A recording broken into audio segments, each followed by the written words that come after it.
안녕하십니까. 하나님의 말씀이 나의 하루에 임재하는 시간 하나임입니다. 매일 저녁 9시 함께 말씀을 묵상하고 하나님의 임재를 경험하는 귀한 시간 되었으면 좋겠습니다. 묵상을 마치고 댓글란에 묵상 완료했습니다 라고 간단한 적용과 함께 댓글 달아주셔서 매일매일 정한 시간 함께 말씀을 묵상해 나아가는 중고등부 되었으면 좋겠습니다. 네, 오늘은 마태복음 8장입니다. 우리 다 같이 성경을 펴서 천천히 함께 따라 읽도록 하겠습니다. 예수께서 산에서 내려오시니 수많은 무리가 따르니라. 한 나병 환자가 나와 절하며 이르되 주여 원하시면 저를 깨끗하게 하실 수 있나이다 하거늘 예수께서 손을 내밀어 그에게 대시며 이르시되 내가 원하노니 깨끗함을 받으라 하시니 즉시 그의 나병이 깨끗하여 진지라. 예수께서 이르시되 삼가 아무에게도 이르지 말고 다만 가서 제사장에게 내 몸을 보이고 모세가 명한 예물을 드려 그들에게 입증하라 하시니라. 예수께서 가브나움에 들어가시니 한 백부장이 나와 간구하여 이르되 주여 내 하인이 중풍병으로 집에 누워 몹시 괴로워하나이다. 이르시되 내가 가서 고쳐주리라. 백부장이 대답하여 이르되 주여 내 집에 들어오심을 나는 감당하지 못하겠사오니 다만 말씀으로만 하옵소서. 그러면 내 하인이 낫겠사옵나이다. 나도 남의 수하에 있는 사람이요 내 아래에도 군사가 있으니 이더러 가라 하면 가고 저더러 오라 하면 오고 내 종더러 이것을 하라 하면 하나이다. 예수께서 들으시고 놀랍게 여겨 따르는 자들에게 이르시되 내가 진실로 너희에게 이르노니 이스라엘 중 아무에게서도 이만한 믿음을 보지 못하였노라. 또 너희에게 이르노니 동서로부터 많은 사람이 이르러 아브라함과 이삭과 야곱과 함께 천국에 앉으려니와 그 나라의 본 자손들은 바깥 어두운 데 쫓겨나 거기서 울며 이를 갈게 되리라.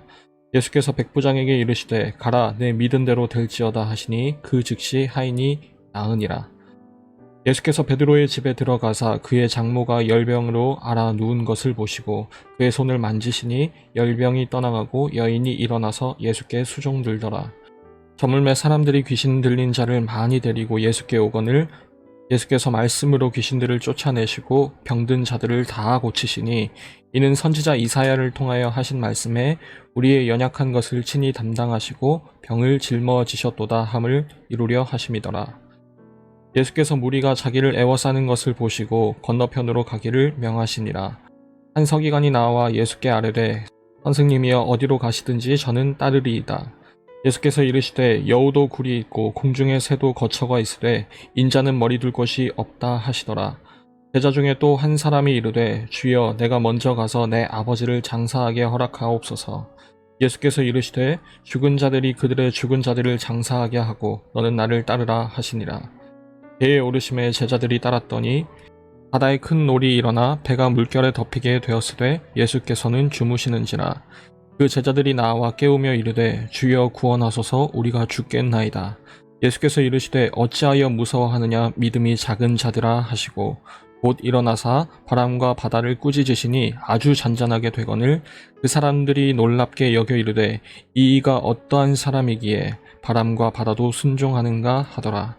또 예수께서 건너편 가다라 지방에 가심에 귀신 들린 자 둘이 무덤 사이에서 나와 예수를 만나니 그들은 몹시 사나워 아무도 그 길로 지나갈 수 없을 지경이더라.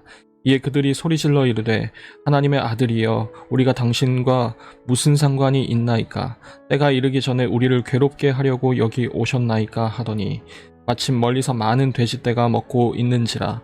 귀신들이 예수께 간구하여 이르되 만일 우리를 쫓아내시려면 돼지떼에 들여보내 주소서 하니 그들에게 가라 하시니 귀신들이 나와서 돼지에게로 들어가는지라. 온 때가 비탈로 내리다라 바다에 들어가서 물에서 몰사하거늘 치던 자들이 달아나 시내에 들어가 이 모든 일과 귀신 들린 자의 일을 고하니 온 시내가 예수를 만나려고 나가서 보고 그 지방에서 떠나시기를 간구하더라.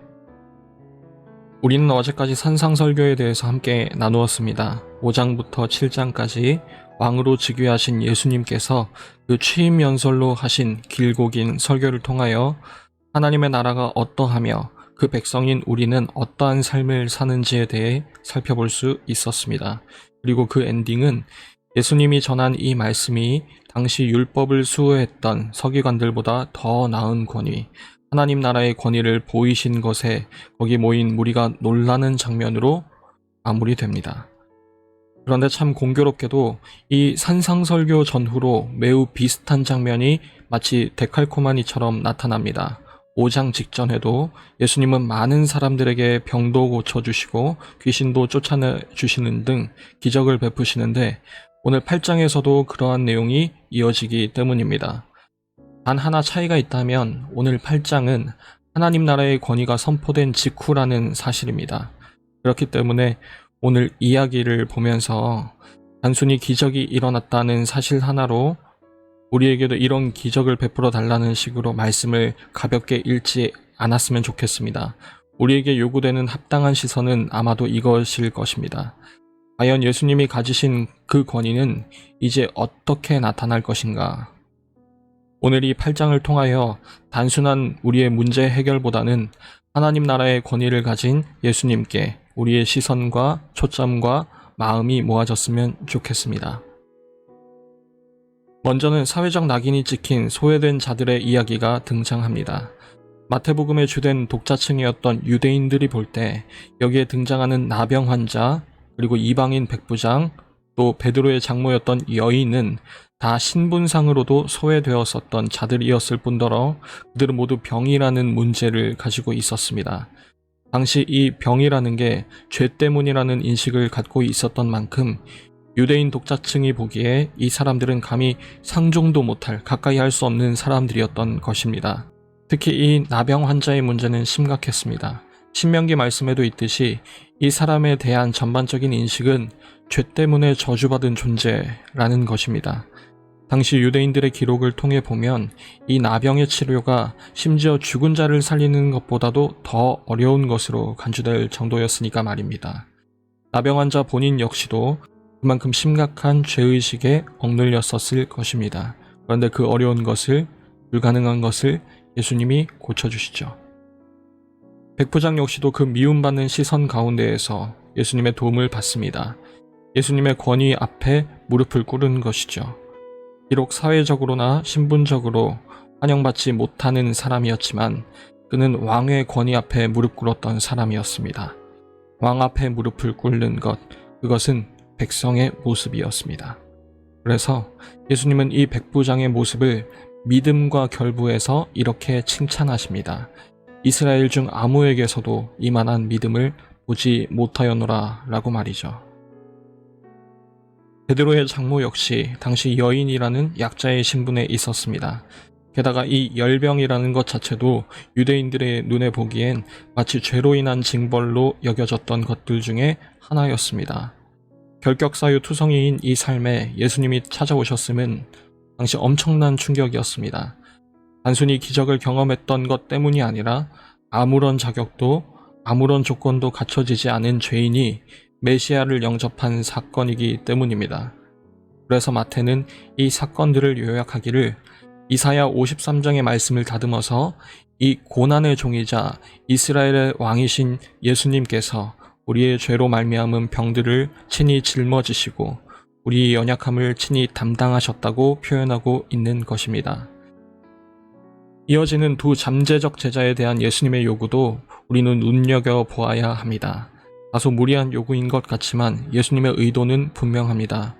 이제부터 내가 가려는 길은 머리 둘 곳이 없을 정도로 환영받지 못하고 안정되지 못한 길이지만 그 길은 죽음이 아니라 삶에 관한 것이라는 겁니다.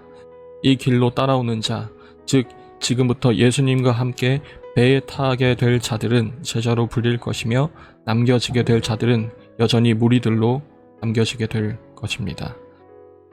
그리고 그 배 위에서부터 제자들로 발돋움을 딛기 시작한 그때부터 수많은 문제들이 생겨나기 시작합니다. 갑자기 폭풍이 닥치게 되는가 하면 배를 타고 건너간 이방 땅에서는 도저히 감당 못할 엄청난 권세를 가진 귀신을 만나게 됩니다. 이 폭풍은 평생 어부일에 종사했던 제자들도 감당하지 못할 수준의 자연재해였고 이 군대라는 이름을 가진 귀신은 감히 누구도 그 길로 지나갈 수 없을 정도의 막강한 힘을 가진 존재였습니다. 어느 것 하나 사람으로는 해결할 수 없는 것들이었고, 만약 이 일을 해결한다면 그는 말로 설명할 수 없는 그 이상의 권위를 가진 것이 드러나게 될 것입니다. 그리고 그 일을 예수님께서 하셨습니다. 그래서 그 권위를 본 자들의 반응은 이와 같습니다. 그 사람들이 놀랍게 여겨 이르되 이 이가 어떠한 사람이기에 바람과 바다도 순종하는가. 권위와 순종이라는 표현이 맞물리게 됩니다. 예수님의 권위가 드러나는 순간 그 결과로 나타날 모습은 순종입니다. 모든 것이 예수님의 기뻐하시는 뜻대로 실행될 것입니다.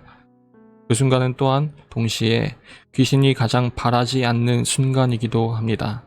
예수님의 권위는 동시에 사탄의 패배를 의미하는 까닭입니다.